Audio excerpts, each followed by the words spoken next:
This is Sound and Vision on KEXP. I'm Emily Fox.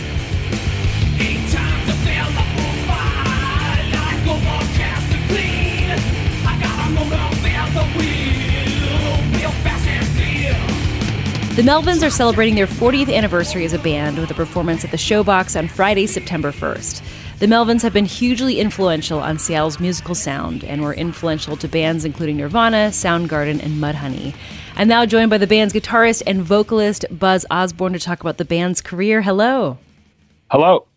So the Melvins started in Montesano, Washington, and Aberdeen near the Washington coast. Take us back to those early days. Like, I know, Nirvana's Kurt Cobain is also from Aberdeen. You guys are about 3 years apart in age. So I'm guessing you were exposed to similar music scenes. But how would you describe the music scene in that area growing up? The music scene in the Grace Harbor area was stupid. A bunch of arrogant kids and adults who played cover songs mostly. And I realized pretty quickly there was no place for me in that. I guess Nirvana wasn't really playing at that point, but were you interacting at all with Kurt Cobain and that crowd at that time? Well, there wasn't really a crowd. I took Kurt to his first punk rock show, and that was until 1984. Mm. So as far as him being involved in some kind of music crowd there was nothing. And then for you, where did you start performing where the Melvins really started to gain momentum? Our first show was a real show was in Olympia, Washington. And that's kind of where we got embraced first. That was in 83. And then we started playing in Seattle and various places around that area. But it wasn't until we moved to California that things really took off for us. And are you still based in California? Yep. I've lived in California and San Francisco for 7 years, and then the Los Angeles area for more than 30 years. More than half my life in California. Yep. So I just got done reading Steve Turner of Mudhoney's memoir about the grunge explosion in Seattle. And, Mudhoney was one of those early grunge bands. But Steve mentioned the Melvins a lot in the book. So many times in the book. And, I understand your band was also a big influence on Nirvana and Soundgarden. What do you think it was about the Melvin sound that other bands were latching onto? There was something missing in music, which was a heaviness and a melodic heaviness that also had a root firmly in punk rock to some degree, which I think that was something that was missing in popular music or music in general, as far as that was concerned. I always thought that was the case. And those bands picked up on that from us pretty quickly. And in the end, that changed music on a global level. Mm-hmm. And for you, I'm assuming, maybe I could be wrong, but you've been able to make a living off of music for a while now? I haven't had a job or anybody underwriting what I'm doing since 1988. That in itself says something, that you're able to sustain yourself just through music. Yeah, well before the grunge explosion, I was already not working. And so that really took off for us when we moved to San Francisco. I'd had a hard time with stuff in the Northwest as far as records and things of that nature. But once we moved to San Francisco, things took off for us very quickly. We quickly got a record deal. We quickly got shows in a much easier fashion than we ever had in the Northwest. And we had a record out pretty quickly down there, the Osborne record. And when we got our first royalty check from that, this was all well before grunge or any of that stuff had been a big deal, And we had made enough on that to quit our jobs that we had and concentrate solely on music. It wasn't a lot of money, but we figured, let's give this a shot and see how long we can make this work without having regular jobs. And so far, we haven't had regular jobs. So you were with a major label for a little bit there, weren't you? We were on Atlantic Records for 3 albums, but that wasn't until 1993. So I had already been making a living since 1988 prior to that. Oh, that's awesome. So, the grunge explosion hadn't have happened, we still would have been okay as far as that's concerned. But when the grunge thing happened and Nirvana and Soundgarden and people like that were talking about us, then major labels thought, well, maybe we should sign them and see what happens. I never really thought it would work. I thought we would get one album out of it and then we'd walk away. But they kind of used us as a legitimacy badge to sign other bands, which was fine with me. I mean, I like the idea of being on Atlantic. I thought that's where we belonged, up there with the Rolling Stones, Led Zeppelin, and Aretha Franklin. Sounded good to me. Yeah, it's a good lineup. Right. And so I had no interest in, at that point, if we were going to sign a big contract, I wasn't about to sign one with some hip indie label. I had no interest in that. Let's go with the biggest. But I thought it would be one album and we'd be out of there. And they ended up doing 3 albums. And so we moved, when they dropped us from that, like I knew they would, we had a record that was ready to go and we continued touring and we've never stopped since. I mean, I've probably done close to 30 albums and I don't know how many since we were on Atlantic. Atlantic was just one little inroad that we did. I was happy to do it. We didn't sign massively lucrative contracts with them, but it was enough to make it to where we would each have a little bit of money for a little while. And that was nice. But I've always figured that, what you do with a band like us is you strive to make a middle-class living and you move on like it's not going to work. And that's been the best advice I can give people. Pretend you're going to be out of business in 6 months. Yeah. I mean, looking back at your 40-year career, with the Melvins, what would you say were some key moments in the band's career? I don't know. It's been a slow war of attrition for us. There hasn't been any massive explosion. I think moving to San Francisco was the best move we could have made as far as our popularity. And certainly moving to San Francisco was the best move we could have made as far as our popularity in the Northwest was concerned.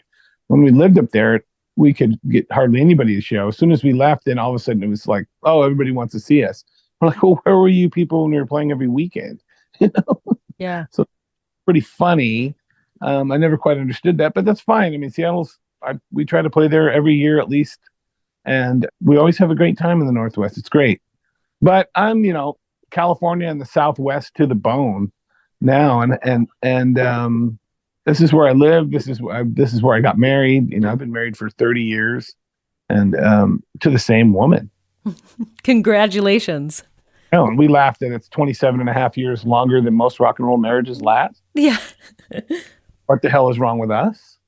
So, key moments in my band's career, I don't know, key moments in my life or getting married and having that last for 30 years, that's probably the most important achievement in my adult life by far.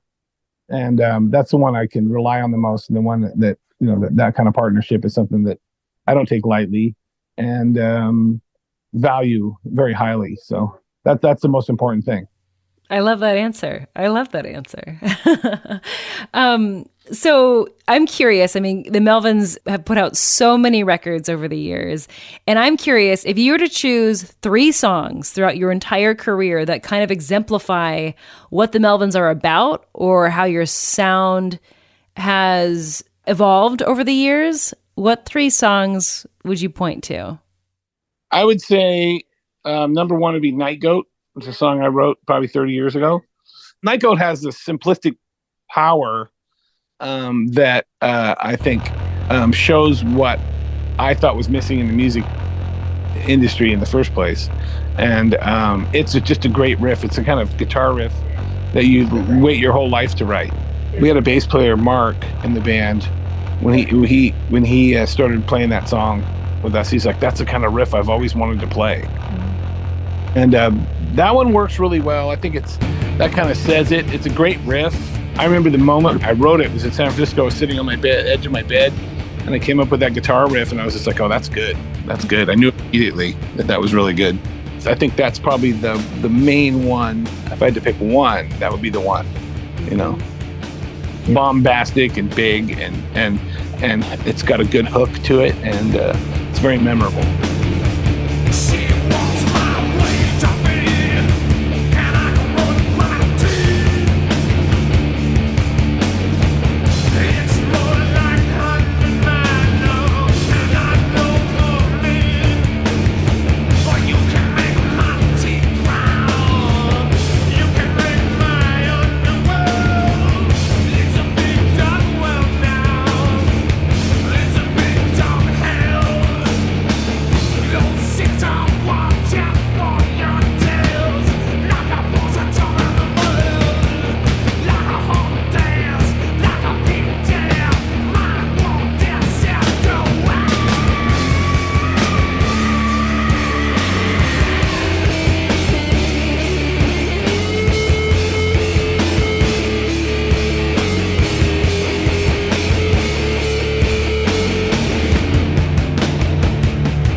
Do you have any others that also stand out to you at all? I really like this song off of a Bullhead called Anaconda. I really like. It's got an odd chord. I came up with a weird chord on the guitar that I really like. It's not really a chord. I don't know what it is. Kind of a minor chord that I really like writing a song around. And that's got a really good hook to it too. It's mid-tempo. And I like the way the vocal melody fits in with it. I think that one's really cool.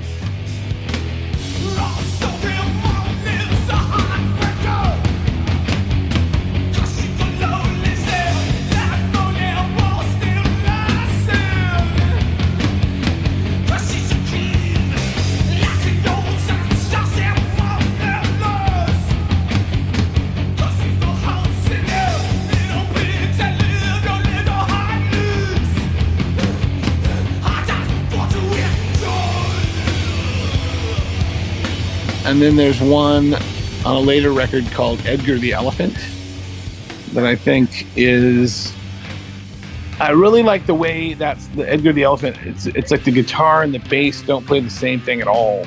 It doesn't really match.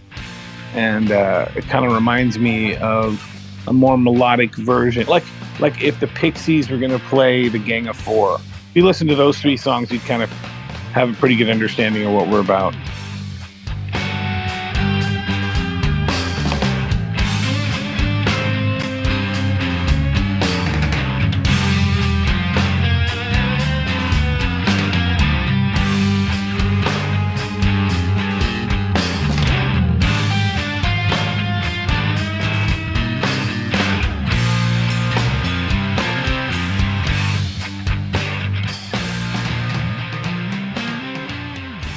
But I could go on and on. I mean, it's like people ask me, what's your favorite Melvins record? I go, well, I could name 5.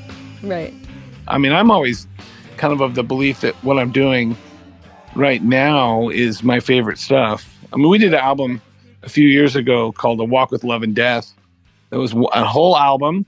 And then along with it was what we considered a soundtrack for a movie that didn't exist. And so that was a double album that I thought was a really cool, probably the coolest thing we've ever done. Play it cool. Don't be a square. I dig that crazy beat. Yeah.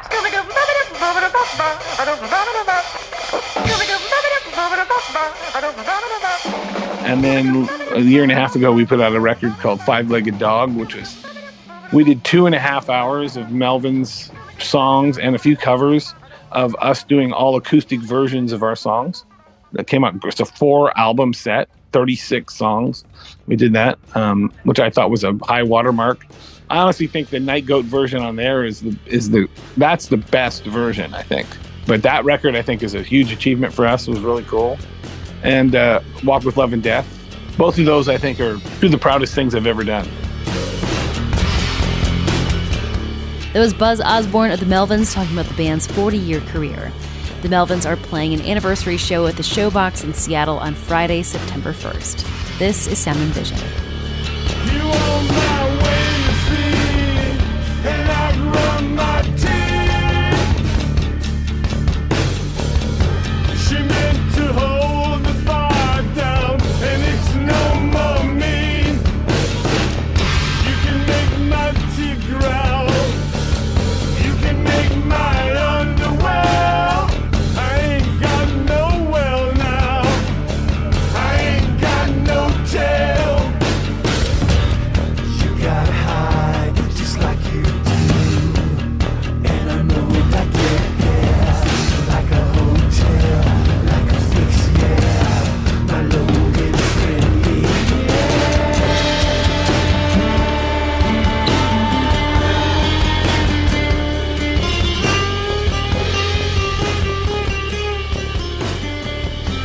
That was Sound and Vision. Please take a moment to subscribe, rate, and review this podcast, and consider giving a one-time $20 donation to help support this show at kexp.org/sound.